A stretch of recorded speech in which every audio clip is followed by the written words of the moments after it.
పేపర్లలో కరెంట్లో అవకతవకలు జరిగినాయి, కరెంట్లో కుంభకోణం జరిగింది. ఇష్యూని పక్కదోవ పట్టించే పద్ధతిలో ఇలా ప్రజలను పక్కదోవ పట్టించే పరిస్థితుల్లో కాంగ్రెస్ ప్రభుత్వం ప్రయాణిస్తుంది. ఇలా రైతులకు వానాకాలం వచ్చింది, రైతు బంధు ఇవ్వాలి. గతంలో కేసీఆర్ గారి ప్రభుత్వం ఉన్నప్పుడు రైతులకు సకాలంలో పెట్టుబడి చేయాలని చెప్పి ఎకరానికి 5,000 రూపాయలు ఇచ్చేది.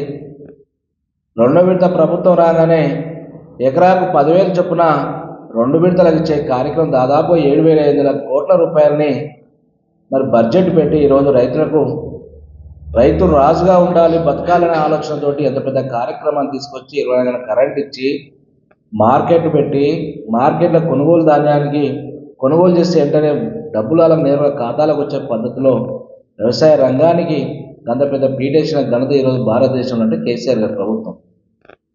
ఇలా రేవంత్ రెడ్డి గారు ఎన్నికల ముందు మాటలు కోటలు దాటిన తప్పితే పనులు ఎక్కడ కూడా ఆచరణ కాలే.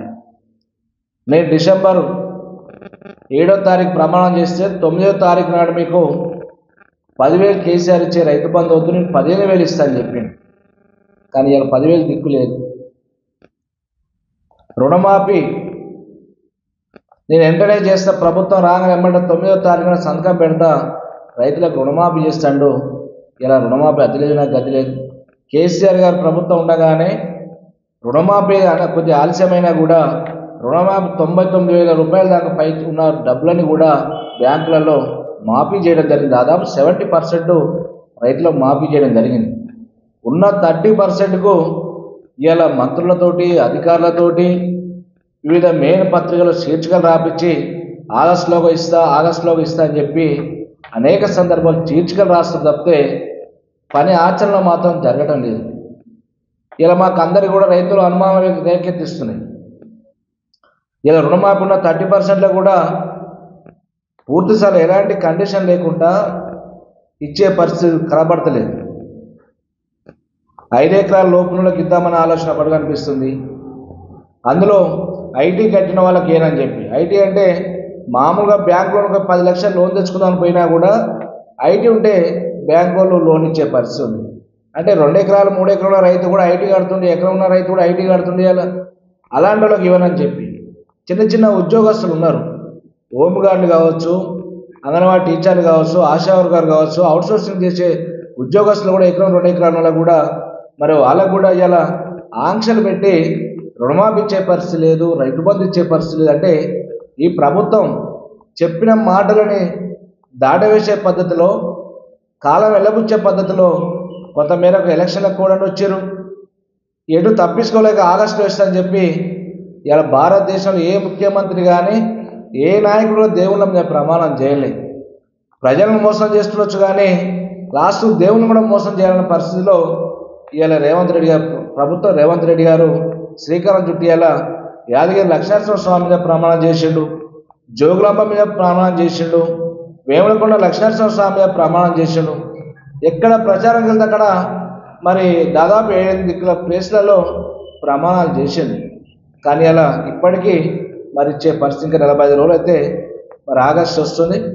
మేము ఒకటే డిమాండ్ చేస్తున్నాం, వితౌట్ కండిషన్ లేకుండా ప్రతి ఒక్క రైతు కూడా రుణమాఫీ చేయవలసిన బాధ్యత ప్రభుత్వం పైన ఉంది.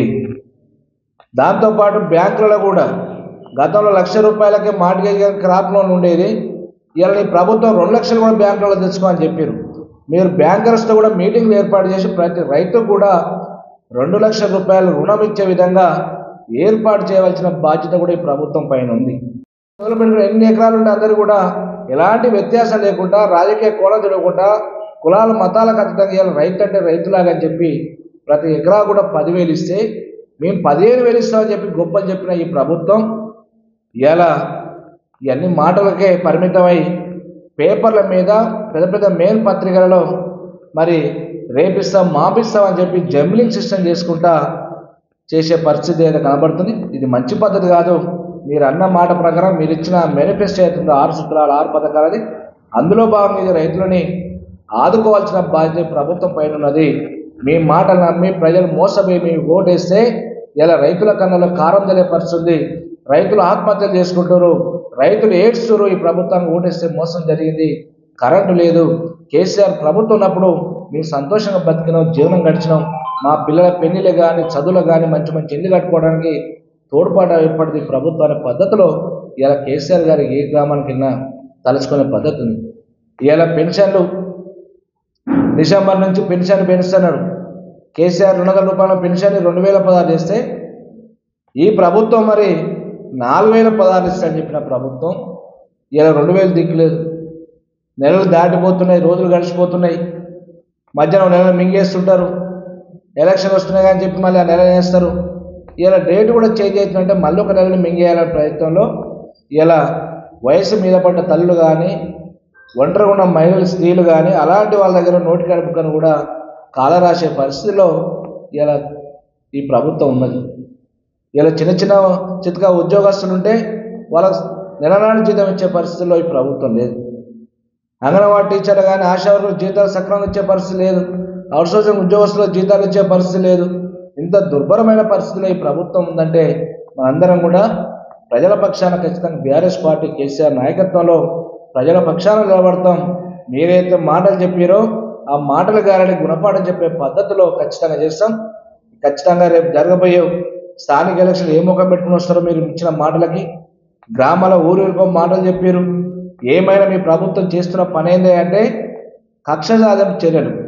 కేసీఆర్ గారి మీద మచ్చలేని నాయకుడి మీద ఏ రకంగా మరి మచ్చ మరి అంటించే కార్యక్రమం, ఏ రకంగా కేసులు పెట్టాలి, ఏ రకంగా జైలు పాలు చేయాలనే ఈ శీర్షికలు కథనాలు రాస్తానికే మీ ప్రభుత్వం ఉన్నది తప్పితే మరొకటి కాదు. ప్రజలకు ఇచ్చిన హామీలు నిలబెట్టుకునే పనిలో ఉండండి. ప్రజలకు ఇచ్చిన మాటని నిలబెట్టి ప్రజలు ప్రశంసలు పొందే పనిలో ఉండండి. అది కానీ ఈ దిక్కుమాలిన కక్షదాజములు పెట్టుకుని ఒక పోలీస్ యంత్రాంగాన్ని పెట్టుకుని ఇవాళ ఏ పోలీస్ స్టేషన్ పోదామన్నా పోలీస్ స్టేషన్ సామాన్యుడు పిటిషన్ తీసుకుపోయి నాకు ఆపద వచ్చిందని చెప్దామంటే చెప్పుకునే పరిస్థితి లేదు. పోలీస్ యంత్రాంగం వినే పరిస్థితి లేదు. 100 కాల్ ఫోన్ చేసినా కూడా ఏ ఊరికి అయితే 100 కాల్ వస్తుందో ఆ ఊర్లో కాంగ్రెస్ పార్టీ లీడర్ని అడిగి ఆ ఊరికి రావాలా రాకూడదు అనే పరిస్థితిలో పోలీస్ యంత్రాంగం అవలంబిస్తున్న తీరు చూస్తున్నాం. గేటు దగ్గరనే కానిస్టేబుల్ ఉండి లోపలికి వస్తుంటే ఫోటోలు తీసుకుని ఏ పార్టీ అని అడిగే పరిస్థితి. అంటే ఇలా రాజకీయ నాయకులు వస్తుంటారు పోతారు, ప్రభుత్వాలు వస్తుంటే పోతుంటాయి. కానీ ప్రభుత్వ నాయకులు వస్తారు, గెలుస్తారు, ఓడతారు, వాళ్ళు ప్రజలతో రెస్ట్ ఇస్తే ఇంట్లో ఉంటారు. కానీ మీకు 40-50 ఏళ్ళ సర్వీస్ ఉన్నోళ్ళు ఈ రకమైన పరిస్థితి ఇస్తే రేపు మళ్ళీ ప్రభుత్వం బీఆర్ఎస్ ప్రభుత్వం వచ్చినాక మరి మీరు ఎక్కడ ఉండాలో ఒకసారి ఆ స్థానం ఎక్కడ ఉండాలో గుర్తుపెట్టుకుని పనిచేయాలని చెప్పి యంత్రాంగానికి విజ్ఞప్తి చేస్తున్నాం. ఇలా పోలీస్ యంత్రాంగం కావచ్చు, ప్రతి యంత్రాంగం అయినా కూడా పరిధి దాటి పనిచేయకండి. ప్రజల అవసరాలు ఏ రకంగా ఉన్నాయి, వాళ్ళకి న్యాయపరమైన పని చేయవలసిన బాధ్యత మీద ఏ రకంగా ఉంటే ఆ రకంగా చేయండి. కానీ అధికార పార్టీ తొత్తులుగా మారి న్యాయంగా ఉన్నదాన్ని కూడా అన్యాయంగా సృష్టించి అక్రమ కేసులు పెట్టి ఇలా నగరకాల నియోజకవర్గంలో ఎన్నో పిటిషన్లు ఇచ్చిన మీద ఆయిల్ పోసి కాలినా కూడా కేసులు కట్టలేదు, దాడులు చేసి కొట్టినా కేసులు కట్టలేదు, వాళ్ళ మీద రివర్స్ కేసులు పెడుతున్నారు. ప్రజలు గమనిస్తారు. ఇది అటవిక పాలన కాదు, ఇది ప్రజాస్వామ్య పాలన. ఉండాలి, ప్రజాస్వామ్య పద్ధతిలో ఉండాలని ప్రజలు మీకు ఓట్లేసి తప్పితే ఇంత దుర్మార్గమైన ప్రభుత్వాన్ని నడపడం మంచిది కాదు. రేవంత్ రెడ్డి గారు, మీరు ఒకసారి నకరగల్ నియోజకవర్గంలో పోలీస్ స్టేషన్లో జరిగే తంతు ఏం నడుస్తుందో ఒకసారి చూడండి. మీరు ఇచ్చిన మాటలు ఏమైనా నిలబెట్టుకున్న పనిలో మీరు ఉండాలని చెప్పి ప్రజల పక్షాన బీఆర్ఎస్ పార్టీ మిమ్మల్ని కోరడం జరుగుతుంది. అసలైన తొలి వెలుగు. ఫాలో వాట్సాప్ @తొలి వెలుగు official.